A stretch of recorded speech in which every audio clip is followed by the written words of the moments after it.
Bueno, los verdaderos maestros, en mi experiencia personal, son aquellas personas que activan la capacidad que cada uno tiene de aprender a partir de hacer a un lado el discurso oficial del Estado, lo que hemos aprendido entre amigos, en la escuela, la misma familia, lo que va conformando nuestra percepción del mundo y la vida.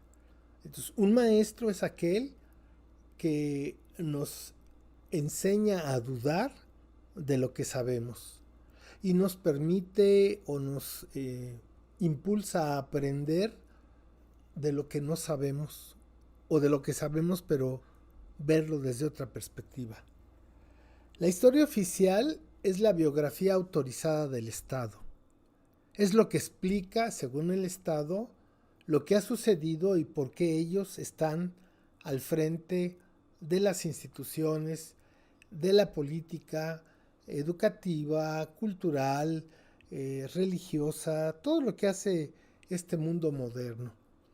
En nuestro caso, vivimos desde hace 2 siglos bajo el poder de un pequeño grupo de familias de ideología criolla, aunque casi la mayoría son hijos de familias extranjeras avecindadas en el Anáhuac. Esta oligarquía es eurocéntrica, hispanista, racista y clasista, que tiene como forma de dominación la manipulación de la identidad cultural y la memoria histórica ancestral, porque impiden que el pueblo ancestral conozca su raíz, sus valores y su potencial, condenándolos a vivir permanentemente derrotados e incapaces de autodeterminarse. La historia oficial siempre pone a los vencedores de su parte y a los libertadores los pone siempre como los malos, como los que merecieron ser derrotados. Casos concretos, pues, por ejemplo, Vicente Guerrero, por ejemplo, Zapata, Emiliano Zapata, Villa, todos estos personajes que estaban más cerca del pueblo y que al estar más cerca del pueblo estaban más cerca de la raíz ancestral. De esta manera los maestros son aquellas personas que nos hacen ver el mundo y la vida desde otra perspectiva, en este caso descolonizada. Y yo creo que existen los maestros que hemos tenido la dicha de conocerlos personalmente, con los que hemos intercambiado, con los que hemos confrontado, con los que hemos aprendido, y aquellos que lo hemos hecho a través de sus obras, sean literarias, artísticas o de otras maneras de expresión, ¿no? Entonces, en mi caso, sí tengo la fortuna por haber trabajado muchos años en la promoción y difusión de la cultura en instituciones culturales oficiales, tanto en el estado de Oaxaca como en el estado de Morelos, el estado de Guerrero y desde luego a través de lo que en aquel entonces era el Consejo Nacional para la Cultura y las Artes.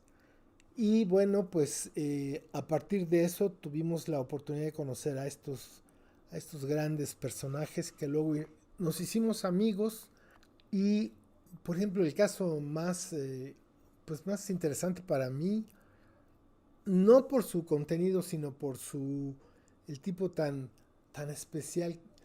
Yo conocí al doctor Guillermo Bonfil Batalla como director de la Casa de la Cultura y él como uno de los invitados a los eventos que se hacían de nivel cultural generados normalmente por el gobierno federal y el estatal. Y así pues era el doctor y yo era el director de la Casa de la Cultura.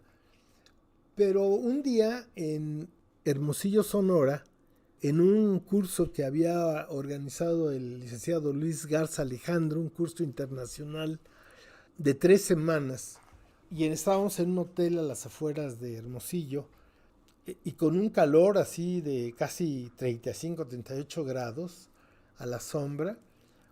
Y un domingo estábamos desesperados todos, ¿no? Porque nada más nos quedaba estar en la habitación del hotel o en los pasillos. Y como a las 5 o 6 de la tarde salí a caminar los pasillos y me di cuenta que venía el doctor, también como yo, en las mismas condiciones, y le dije, doctor, ¿me podría usted regalar 3 cervezas de su tiempo? Y se rió. Me dijo, bueno, vamos, ¿no? Y terminamos como a las 2 de la mañana, ¿no? No les digo cómo, pero terminamos. Y a partir de ahí fuimos tocayos, ¿no? Y la vida nos hizo caminar algunas veces lateralmente y otras veces dentro del mismo, la misma institución. Por ejemplo, cuando yo trabajaba en Culturas Populares en Oaxaca, él lo nombraron director general. En fin, tuvimos una maravillosa interconexión porque yo estaba trabajando lo que ahora se conoce como México imaginario y el México profundo, porque de acuerdo a que yo había estado 2 años buscando mi identidad cultural en Europa y regresé a buscarla en el Anáhuac, por fortuna Tloquenahuac que me envió a Oaxaca. Entonces yo traía eso con fuertes contradicciones, ¿no? Eso de que de repente deja uno de ser lo que uno cree que es y empieza uno a ver lo que uno cree que no es bastante complicado y a veces hasta pues difícil para uno, ¿no? Y cuando yo le expliqué eso al doctor, yo le expliqué que regresando de Europa había regresado con la idea de que los mexicanos éramos anahuacas. Yo no usaba ese término, ¿no? Yo decía indígenas con rasgos occidentales y no occidentales con rasgos indígenas. Y bueno, el doctor y yo hicimos, como decimos, cambio de luces y a partir de ahí ya fuimos tocayos, ¿no? Y yo aprendí mucho del maestro Guillermo Bonfil y con mucho orgullo trato de hacer lo más posible por continuar su obra que desgraciadamente por su desaparición tan fortuita, Guillermo tenía muchas cosas que ofrecer, pero bueno. Y también personas como la maestra Laurette Seyorné, con su ternura y su visión tan, pues, tan sensible que me transmitió acerca de la parte espiritual de nuestra civilización, o el doctor Rubén Bonifaz Nuño, que nos hicimos también cambio de luces y ya después se hizo invitado permanente de la Casa de la Cultura y él me enseñó muchas cosas. Por ejemplo, una vez en Monte Albán le pregunté que por qué él, que era pues una de las piezas claves de la Universidad Nacional Autónoma de México, que era el traductor de los libros de griego y latín de la UNAM, el que era fundador de un centro de investigación relacionados con la cultura, el gran poeta, decían, a nivel nacional, era un emblema de la universidad.